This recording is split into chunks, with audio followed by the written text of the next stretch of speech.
अष्टवक्र गीता, तीसरा प्रकरण, सूत्र नंबर 4।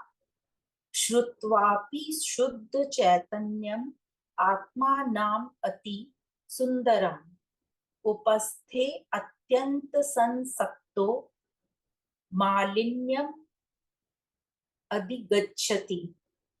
शुद्ध चैतन्य, इतने सुंदर आत्मा हो तुम, कोई रूप ही नहीं तुम पर लागू होता कि तुम कुरूप से हो जाओ।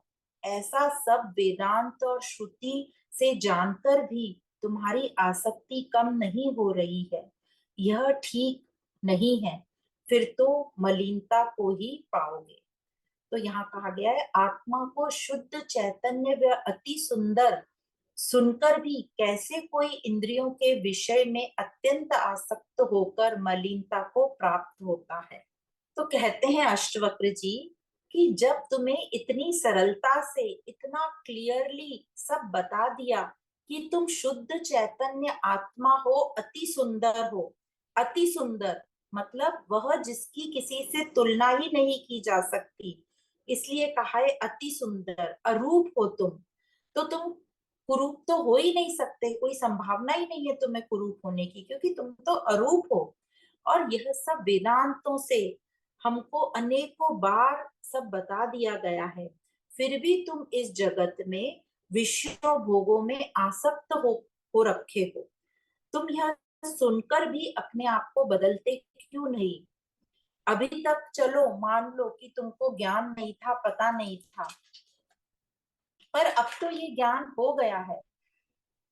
अभी तक तुम अंधकार में थे, गलत थे, पर अभी अभी ज्ञान प्रकाश हो गया है, और इसके बाद भी तुम ऐसे ही चले जा रहे हो।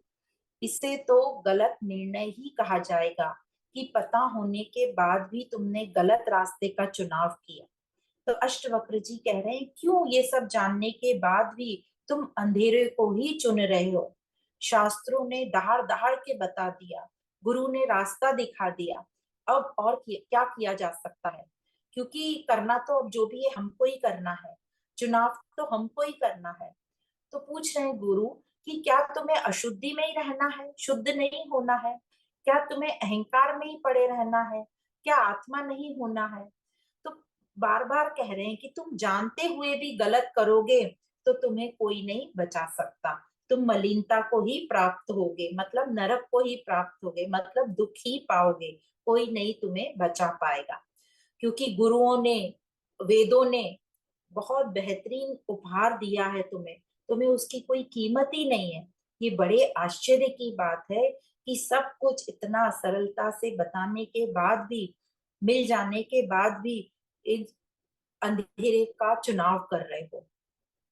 तुम इस महा आनंद को पाकर भी यदि नीचता में या शुद्रता में रस ले रहे हो, मतलब क्या हुआ? मतलब ये हुआ कि तुम्हें अभी आत्मज्ञान नहीं हुआ है, तुम अभी भी अंधेरे में हो।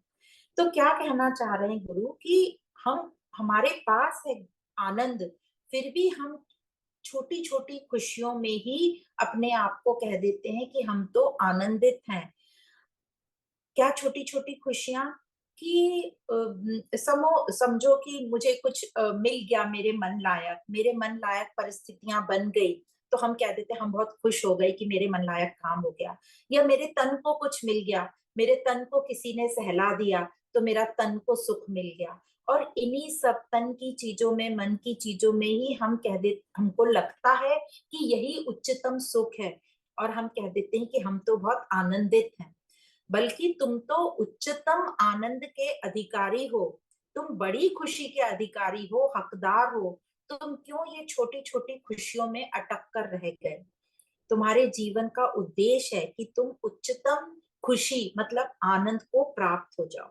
तो कहते हैं कि जो छोटी मोटी खुशियां हैं, सुख हैं, वो तो तन के हैं, वो मन के भी नहीं है। जैसे कहा कि किसी ने सहला दिया तो वो तो तन का सुख हो गया। फिर जो आगे की जो हमें लगता है खुशी है, जैसे हमारे मन के हिसाब से कोई परिस्थिति बन गई, या हमारे मन के हिसाब से बच्चों ने कर लिया, या हमें जो चीज चाहिए थी वो मिल गई, कोई विषय वस्तु मिल गई तो मन को थोड़ी देर के लिए खुशी हो गई, ये भी एक छोटी ही खुशी है। पर जो एक उच्चतम खुशी होती है जिसको आनंद कहते हैं, हम उसके अधिकारी हैं।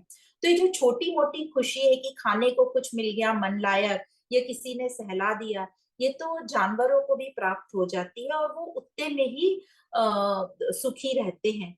पर जो मनुष्य जीवन है वो श्रेष्ठतम सुख का अधिकारी है, मतलब आनंद का अधिकारी है।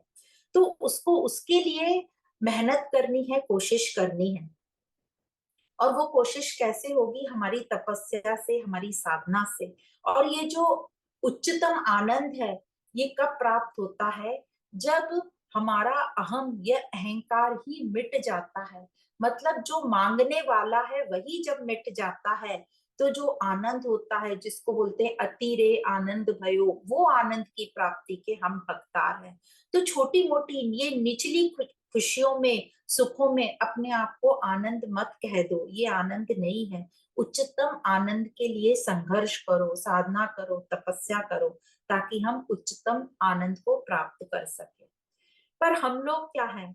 हम लोग सामाजिक परंपराओं में ही अटके रहते हैं। जो समाज ने आदर्श स्थापित कर दिए, या जो परंपराएं बना दी, या जो अपने अपने प्रांतों की जो हमारी परंपराएं, हम उसी में अटक कर रह गए कि हमारे में तो इतनी चूड़ियां पहनना जरूरी है। किसी प्रांत में बोलते हैं 6 चूड़ी, किसी में बोलते हैं 12 चूड़ी, दोनों हाथ में पहनना जरूरी है। कोई कह देता है लाल चूड़ी हमारे यहाँ पहनते हैं, कोई कहता है हरी चूड़ी। इसी प्रकार कोई मंगलसूत्र में ही अटके हैं, हमारे यहाँ तो मंगलसूत्र पहनना जरूरी है। एक प्रांत कहेगा हमारे यहाँ तो पैर में पायल बिछियां पहनना जरूरी है।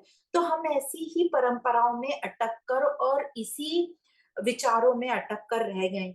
यदि हम ऐसे ही विचारों में अटके रहे, तो हम आत्मचिंतन कब करेंगे? कब हम अपने अस्तित्व के बारे में विचार कर पाएंगे? फिर हम आदर्शों में अटक कर रह गए। क्या आदर्श? कि जो कोई आदर्श स्थापित कर दिए कि बड़े ही सच बोलते हैं, बड़ों के सामने मुंह नहीं खोलना। तो इस प्रकार के कई आदर्शों में ही हम अटक के रह गए कि छोटों को बोलने का अधिकार नहीं है। तो जरूरी नहीं है कि हमेशा बड़े ही ठीक हों या सच हों। कई बार छोटों में भी वो बुद्धि रहती है और वो कुशलता रहती है, जो वो सही निर्णय ले पाते हैं। तो इस प्रकार हम जो है परंपराओं में ही इतना बंद कर रह गए कि हम मूल्यों पर तो जाई पहुंचे ही नहीं कि सच क्या है। तो जो मूल है, सच है कि ये सत्य क्या है, मैं कौन हूँ, ये जगत क्या है, जगत और मेरा संबंध क्या है, यहाँ तक तो हम पहुंचे ही नहीं। क्योंकि हम छोटी छोटी खुशियों में ही अटक कर रह गए, और वो छोटी छोटी परंपराओं को, रीति रिवाजों को ही हमने सत्य मान लिया। जो कि परंपराएं हैं, जो कि मान्यताएं हैं, और मान्यताएं कभी सत्य नहीं होती। तो इसलिए इन छोटी मोटी चीजों से बाहर निकलो। हम मनुष्य जो है उच्चतम आनंद के अधिकारी हैं, तो उसकी प्राप्ति के लिए आगे बढ़ो।